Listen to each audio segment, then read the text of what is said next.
Well, 2025 was a good year for MPP Stephen Crawford. He was successfully re-elected in Oakville and then was also appointed as the Minister of Public and Business Service Delivery and Procurement. I spoke to the minister earlier this week about his 2026 priorities, but started with a quick reflection on 2025. It's been a tremendous year. Yeah. In March of 2025, I was appointed to the Minister of Public Service Delivery and Procurement. What that entails is a couple different areas. Number one, all the Service Ontarios, which everybody is familiar with. They get their birth certificates, marriage certificates, etc. That runs through my ministry. Procurement for the public sector and the broader public sector as well. That has also rolls through my ministry. Consumer protection, which is quite important, of course, and AI and digital government. So these are all different components of the ministry. It's quite a large ministry, actually. And it's been very exciting. It's an honor to serve in this capacity. We've already had some issues to deal with, and I think we're dealing with some very successfully. We'll always have more issues going forward, but one of the most important parts of the year was Bill 72, the Buy Ontario, Buy Canada legislation, which took royal assent in December 11th of 2025.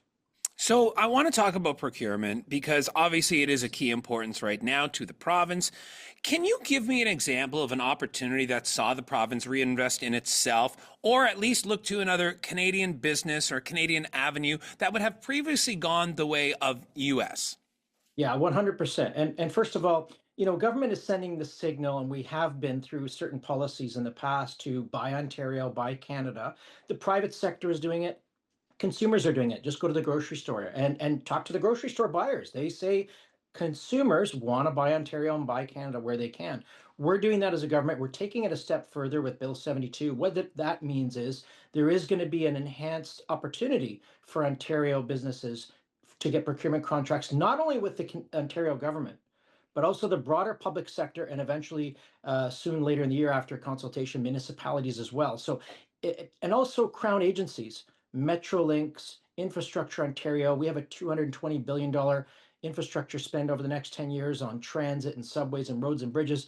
Now, Ontario companies are going to have an advantage in getting contracts with the Ontario government and the broader public sector. And I want to emphasize, it's not a freebie. Okay, we are still looking at value for money and the taxpayer dollar. However, where we can, we want to support Ontario businesses first. So we're helping our local communities, our families, and our local businesses. All right, I got it. I do have to ask you about a federal issue here because recently we saw Canada's Prime Minister Mark Carney make a deal with China to bring some EV automobiles into the country. Now, I know you're provincial and not federal, but seeing as how you do represent Oakville, this is of the utmost concern considering the Ford plant is located in Oakville. Wanted to get your thoughts on the EV deal. Yeah, no, correct. It's we do have the Ford auto plant, which we expect will open it later in 2026 after being retooled to build some Ford heavy-duty trucks. We look forward to that, of course. But yeah, we do have some concern at the provincial level with the introduction of EV vehicles into Ontario. They say it's a small number, but it's actually a larger component if you look at it in terms of the number of electric vehicles sold in Canada. It's a much higher component. People say it's only 3% of the vehicles sold in Canada, but it's a third of the electric vehicles. So we do have concerns for Ontario manufacturers, the Ontario auto industry about allowing these Chinese vehicles in. We understand the Prime Minister, did want to make some headway in terms of canola and helping some other commodities that have been highly tariffed by the Chinese, and we understand that. But we would certainly like to be consulted a little more on this auto sector deal because we are concerned about it. Looking ahead to 2026, what do you put at the top of your priority list? Well, I think the top of the priority is for our ministry is to continue to really roll out the Buy Ontario, Buy Canada. We, are under economic attack, as we all know. Our manufacturing sector is in jeopardy. We want to make sure that is flourishing. So we want to support Ontario and Canadian businesses. We really want to get that out there.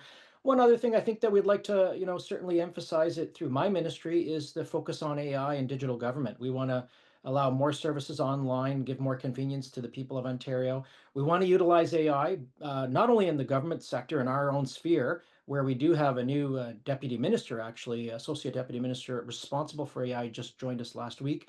But we'd like to see more private sector utility of AI as well. We are a little behind the Americans. We need to improve our productivity here if we're going to be able to compete on the global stage. And I think utilizing AI both in private and public sector will play a role in that. But having said that, I'm excited. Ontario is well lined up for the future. I am excited about Ontario's future, but it's all hands on deck right now.